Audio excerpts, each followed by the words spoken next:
Another day, another dollar. How's it going, everybody? My name is Infamous Isaac, and I'm here with a video actually continuing on the Bleach Thousand Year Blood War. Because after thinking about it for like a day or two, because I'm recording this on the 7th, I think, the 7th or 8th, I wanted to talk more about this season because I ran out of time in my first video because my phone, I'm recording it off of my phone, and I'm using my headset to talk to you guys right now, so it sounds better, more focused. But I didn't get to talk about a lot of things, so I want to specify this is going to be spoilers for Bleach, Thousand Year Blood War, a bunch of Bleach spoilers, so be warned. And I'm doing this like in between me reading Berserk, since by the time this video itself goes up, the first part of Berserk should be up anyway, so you guys will see that when that comes out. But I just wanted to add this in addendum to the original first Bleach Thousand Year Blood War video. So I'll put part one in the first one and then part two in this one because it's basically what it is. It's just an extension. But without further ado, let's get into it. So topic number one is Yuha Baha. I finally learned how to pronounce his name in a video. I heard it so many times when I was watching the show in English too.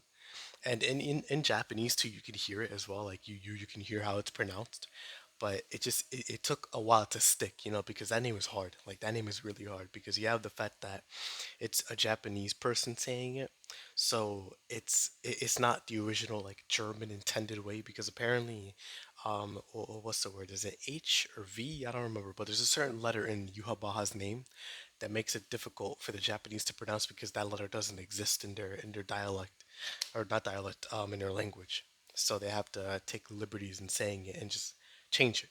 And in English, they say it the same way. They say Yuha because it's how the character's name is said in Japanese, so that's how it's gonna be. They're not gonna go off of the German version of it because why would you? That's not the character. That's just a word. There is a difference, but overall, Yuha Baha is really cool. Like generally, really really cool. You would think that, oh, how do you follow up a villain like Aizen? And honestly, I think Tite Kubo did a really good job following him up. While Aizen, I feel like, is a better villain because he's just a menace. Genuinely, like from start to finish, he is a vile, vile villain. Even in this arc, he still has some like stake in it, even though he's been defeated for like mad long. It's just like, bro, how are you still in play even though you've been defeated like months ago? It's crazy. It's genuinely crazy, and I'll explain that later when I talk about Masaki and Ishin. But Yuha Baha is literally just like the fact that he has stake in this world beforehand is really cool because he's a Quincy King. So the fact that he's this strong and that he's been around for this long, ever since Yamamoto was young, like it's cool. It gives him weight. It makes him important. It makes him powerful. Because while Aizen, we saw him built up through like, oh, we saw him as Sosuke Aizen, the captain of the fifth seat, I think, or the fifth squad, and then you go from him to the Arankar saga, Aizen, where he just becomes crazier and crazier and crazier, each transformation changing him into a monster. And then we just see him locked up in the prison in the beginning of this one, and it's like, yo, do not play with this man. He is smart, he knows what he's doing, and he is villainous. Do not play with him. So seeing even Yuha Baha getting played with like when he's talking to Aizen is crazy. It's genuinely crazy. It just shows how wild he is. But Yuha Baha literally, like, he's strong. He's generally strong. He's smart and he's evil because, like, the way he invaded the Soul Society was nutty, bro.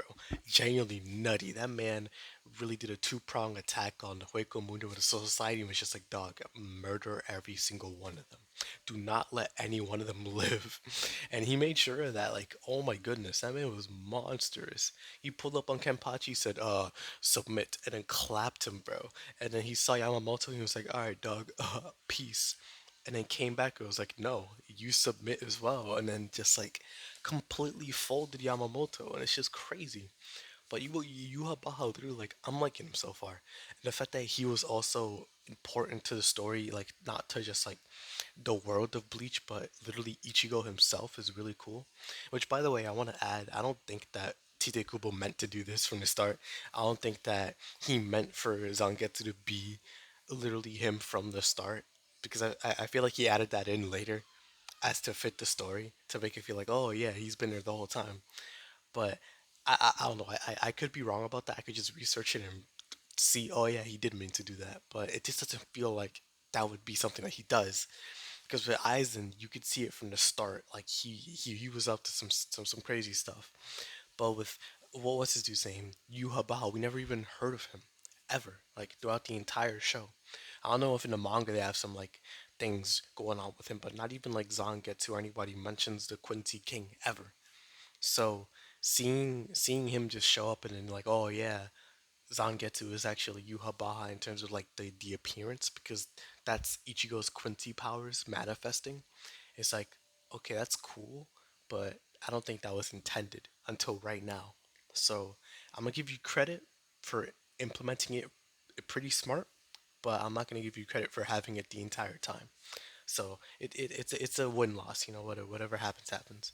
But next, actually, I want to talk about Yamamoto and Yuhabaha and how that fight. Like I mentioned, how it was amazing in the other video, but it's so good again because of the pacing. Like I didn't connect those two together.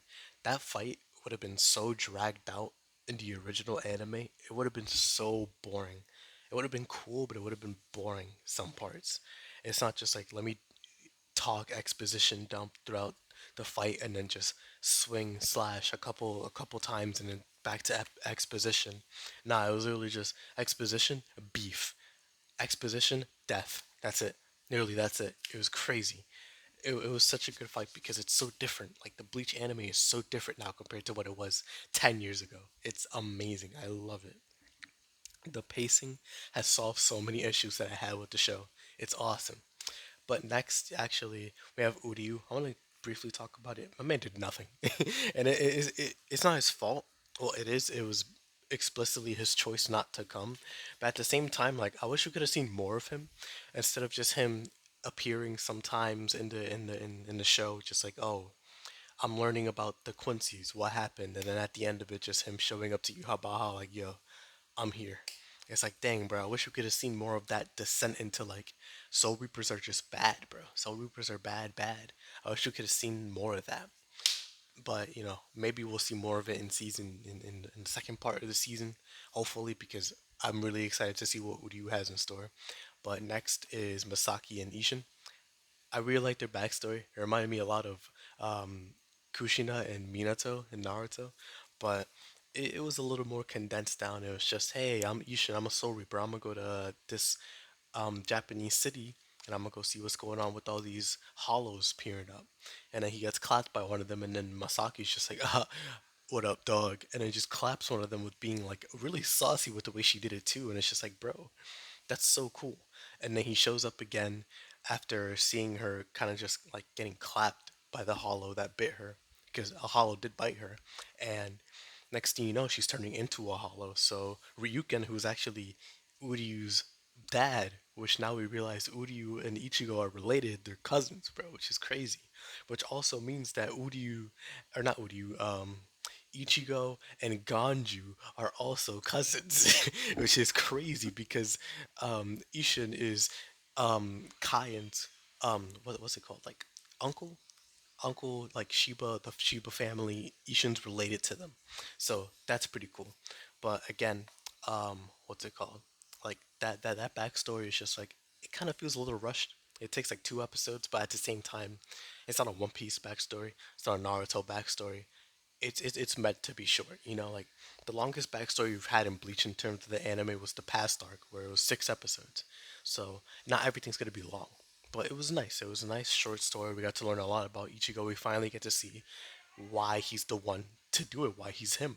Because he literally has 3 things inside of him: the Hollow, the Soul Reaper, and the Quincy. And now we're seeing the Quincy in full effect very soon. So that's gonna be pretty cool. But seeing that his Hollow and his Soul Reaper were never at odds with each other, but they were always trying to protect him, is actually pretty cool. So I like that, especially when him forging his sword when he went to the royal palace was like I like these characters that are there, but that moment was definitely for Ichigo because I don't even know where Renji is right now, but that moment was definitely for Ichigo. But that aside, just like overall, I really been enjoying it. The second half of the season definitely slowed down a little bit in terms of like not as much action, which is great.